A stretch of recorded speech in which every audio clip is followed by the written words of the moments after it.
Hello, hello, hello. Hey, my name's Art. Just want to say hey. A lot of things have been happening these days. The funny thing is that I'm pretty sure you heard the news that the FBI busted up a ring to that of people that wanted to kidnap my governor, the governor of Michigan, because of the fact that the Supreme Court decided that she violated the Constitution with the lockdowns. Okay. Here's the problem. There was two. Before I get into further of that, these two groups also tried to hire the militia to help them out to do this. According to the news, it's fucked up. But it's kind of funny though. When you think you're doing the best that you can, somebody decides they're going to try to take advantage of it. And what would have happened if they kidnapped her? What would they do? What would they do? They never thought about that, I guess. Oh well. But the funny thing is that some media saying that the president's words emboldened these people to do it. He said, "No, I had nothing." The president said, "I have nothing against this," even though he specifically. Now, funny thing is, he specifically called out our governor many times, saying that she doesn't know what she's doing and she this and this and this. And the problem is, this is the first time this guy's been a president. So how do we know he knows what he's doing? You don't. I guess time will tell whether people did the right thing or not. So there's a blame game going on here. But anyway, I do know that some people I know have very disparaging words against my governor.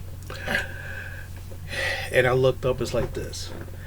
We're in a pandemic right now. Things are not clear what you can or can't do because we never experienced anything like this. I mean, then again, you got to think about it. Slavery was okay by the Constitution at one time. Jim Crow was okay by the Constitution at one time. So, hey, who knows? But anyway, enough of that. I just thought it was kind of funny to start that off with. I read some more comic books today. Didn't realize, today's Friday, and I thought I was supposed to be going back to work Monday, but it's Columbus Day, so that means it's a federal holiday. And since I'm a federal employee, I have Monday off. So I got an extra day off, which is bona fide, unico. But anyway, so I read some books. And the thing is that these are my opinion on these books. So if you read these books and you liked them or disliked them, that's great. I encourage you to buy. If you're a comic book fan and like to buy comic books, don't just rely on one person's word on it. Or 100 people's word, because who knows, you might like something. There are some people that said that this book sucked, but I ended up liking it. Okay? But that's fine. Anyway. First book is Daredevil, number 22.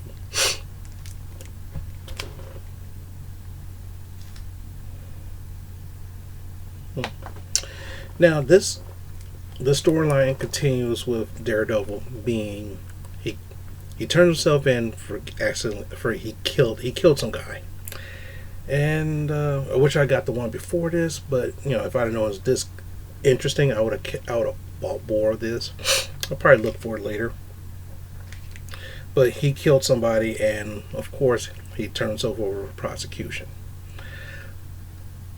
The Kingpin, who's a villain, is the mayor of New York. So obviously he hates vigilantes, especially vigilantes that went against him many times. So of course he wants to throw Daredevil to the wolves. There's a statute to where they can use they don't have to use their secret identities, so that they keep their identities and he didn't like that, but he's okay with prosecuting. The funny thing, they let him out on bail. Then again, his best friend Foggy Nelson is a very good attorney. He meets up with Iron Man. He calls up Iron Man and asks him to buy Hell's Kitchen, so that way investors won't buy it and just kick everybody out, and then redevelop it, which is kind of funny. And then all of a sudden, as prelude here, Daredevil's going to get some Iron Man armor. Now I'm kind of interested now on this. Before, Daredevil wasn't really that one of my best. I liked him in spurts throughout my life, but this is slightly interesting. So I might collect it for a little bit just to see where it's going.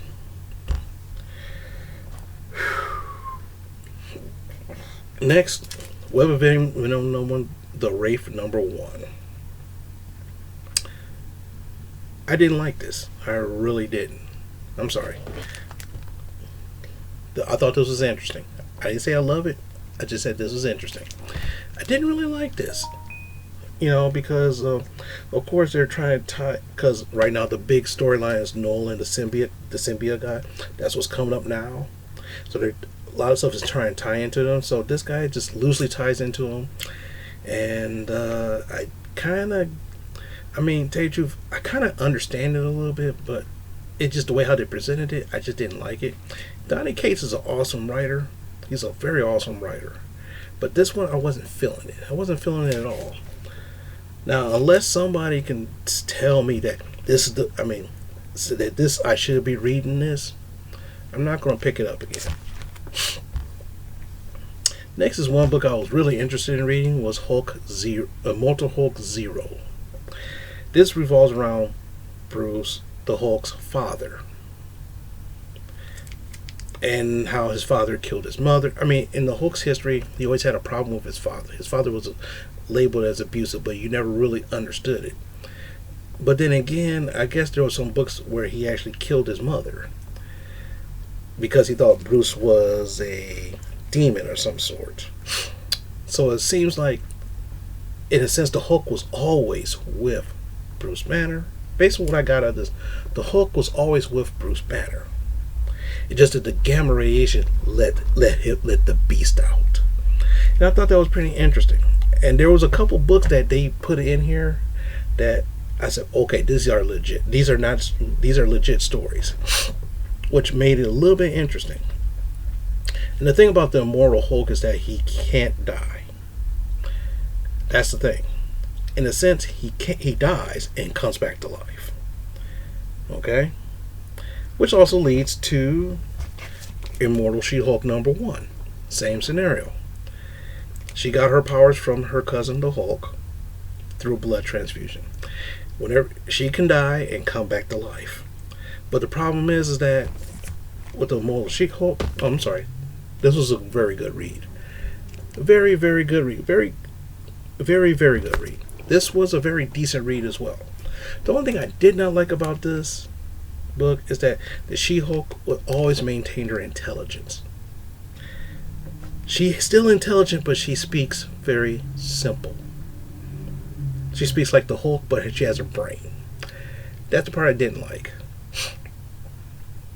But, anyway, the coolest part was her and Wolverine having a beer.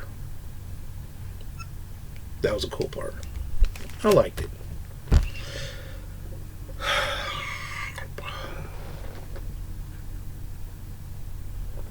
I think after this batch, I got like 4 more books. Imagine that. But anyway, this right here is Darth Vader #5. Very, very good. Very, very good story. Almost to the end of the storyline of him. It is the end of the storyline with him going to visit Padme's grave to find clues of how come his son Luke Skywalker, he didn't know about it. Okay, he goes to Naboo, where she's buried. They fight the Resistance, who's trying to kill him. Basically kills him. Finds a place where, if you remember in Episode 3 movie, where she gives birth, they find that place on the moon. And he comes back with some knowledge. But the problem is that it tore him up even more because of the fact that he's more pissed off because even though he pissed off at Kenobi, what happened at the end of Revenge of the Sith, he's even more pissed because he found out Kenobi helped hide his kid, which ties into the first movie where the first series of Darth Vader, where he was like, hold on a second, what's going on here? So this is very good. I'm liking this a lot. Greg Pak was really I thought he was a really good writer, but his Darth Vader is like awesome. Man, I tell you, it's a really good story. If you're a big what happens in the movies, Darth Vader is a sympathetic villain, but now you actually feel for him now. He's more human, he's more human-ish because of the way how they're portraying him. As you can tell in the movies, he's tragic. But the problem is now, you feel more sympathetic to him because now, when we first met him in the movies, he was just this ultimate badass. Empire Strikes Back, he has a son, Luke Skywalker. Then he wants his son to basically use his son to help to overthrow the Emperor. That's what his goal was. They took that and expanded on that. After the first series, where he found out that he had a son, he doesn't know about his daughter yet. He's just focused on the son. And then now he's like, if I had him, I think that's one of the reasons why, and I want to speculate, if you ever played The Force Unleashed on PS3, 1 and 2, the character Star Killer, I think that's one of the reasons why he felt like those in Lil Nat. I think that's one of the reasons why he felt like he had to train Star Killer. Maybe to not overthrow the Emperor, but because of this stuff right here. You know, this happened way before. Actually, kind of happened before Star Wars. So this happened way before. So I think that's the reason why Star Killer, he kind of did that for Star Killer. But anyway, that's my theory. Next is Star Wars number 6. Luke Skywalker finds a Jedi to get a new lightsaber. She tells him where to get one. He gets one. He fights a ghost of an Inquisitor. For some reason, this Inquisitor is the same Inquisitor. It looks like the same Inquisitor that was in the Rebels TV show. He looks exactly like him. If you saw the Rebels TV show, this guy looked exactly like him. So I'm assuming that it is the same guy. But for some reason, let me see. But for some reason, he's kind of like a... Oh, see that? For some reason, he's like a Force ghost that's stuck. He can't die. He's like stuck in some kind of... So I wonder how that happened. Because Darth Vader put him there to guard the place as a trap for Luke. But anyway, that's cool. But otherwise, it's a very good story. The one thing, now what happened is, one thing I wanted to tell you. Years ago, I heard a rumor, and I thought this was the dumbest thing I've ever heard. There's an adaptation. Marvel has a license with another company to do an adaptation of their work. And the problem is that it's called Warhammer 40K. Now, for those of you who don't know what Warhammer 40K is, it's a tabletop game from way back in the day. It's still going on strong now. It's been around for like 30-something years. They just released a new version recently, and I'm thinking about getting back into it. It's very expensive models, which you assemble and paint, and then you fight against other people. And when I heard about this, I heard they were in talks of doing this. I said, come on, that's not right, because guess what? The world of Warhammer 40K is brutal. It's brutal, and it's dangerous, and it's gory. I mean, I can understand like Image doing something like this because they can do well. They could do whatever, or some other company doing this where it's ultra violent. So when I was reading this, I see this Warhammer 40K coming out this in October. Well, it's slated for October. Now, thing is, this is a now the Warhammer 40K world is very brutal. There's killing, killing, killing, and killing. So I wonder how they're going to do this because of the fact that Marvel they don't like people to kill. They don't really do the Punisher very well. I mean, in my opinion, they do the Punisher okay, but they don't do the Punisher like he's supposed to because the Punisher kills people. So I wonder how they're going to do this. I don't know. If this was on their Max line or their mature adult line, mature adult, like it's almost like it's porn. But on that, if it was on that level, then I can understand. Yeah, go ahead. That would make sense. And so, which means there's not going to be a lot. So I'm going to have to be on the lookout for this because they're not going to print out that many of them for one. And the thing is, they have to do it. They have to do. And see, what happens is when you deal with an IP or intellectual property, you got to do it right. So if Marvel don't do this right, it's gonna suck. If you don't believe me, there's a movie. Oh, better yet.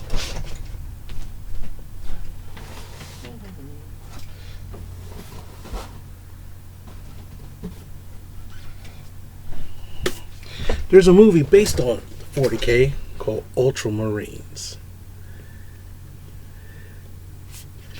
And I'm going to tell you something. When I say it's brutal, this is an animated movie. You could probably rent it somewhere. If you could find, I bought it because I wanted it. This is a special edition collector set. And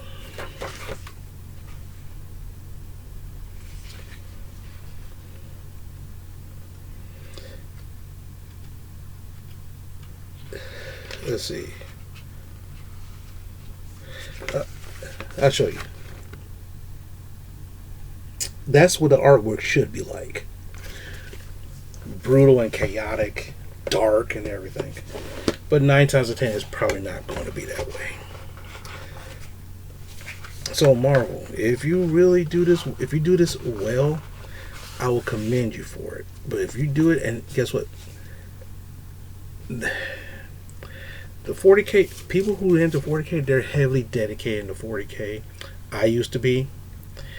And believe me, this is ultra violent. Ultra violent. But anyway, that's enough of me ranting and raving today on these comic book reviews. Now, here's the thing. Like I said, these are just based on my viewpoints. You might look at this, you might read this book and say, oh man, this book was awesome, Art. I don't know why. Or you might say, this book was awesome, Art. I don't know what the hell you're talking about. And that's fine.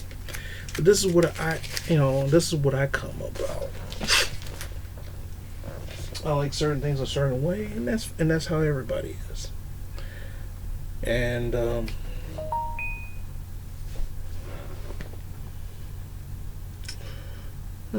shit. More emails. I get emails all the time. It bounces. The funny thing is that you heard the beeping. When I get emails, and sometimes I get emails in spurts. I mean, this was going off all the time. But anyway, I could turn it off. But it's kind of good because when I'm at work, when it beeps, that means okay, I don't just get lost in the sauce at work or whatever. But anyway, that's enough for today. On Friday. For those of you who have a 3-day weekend like myself, hope you have fun. I'm gonna do my next video. I'm gonna talk about something very serious. So you may or may not want to watch it. Or I might do something fun, which you may or may not want to watch it. But anyway, with that, I will say adieu till later.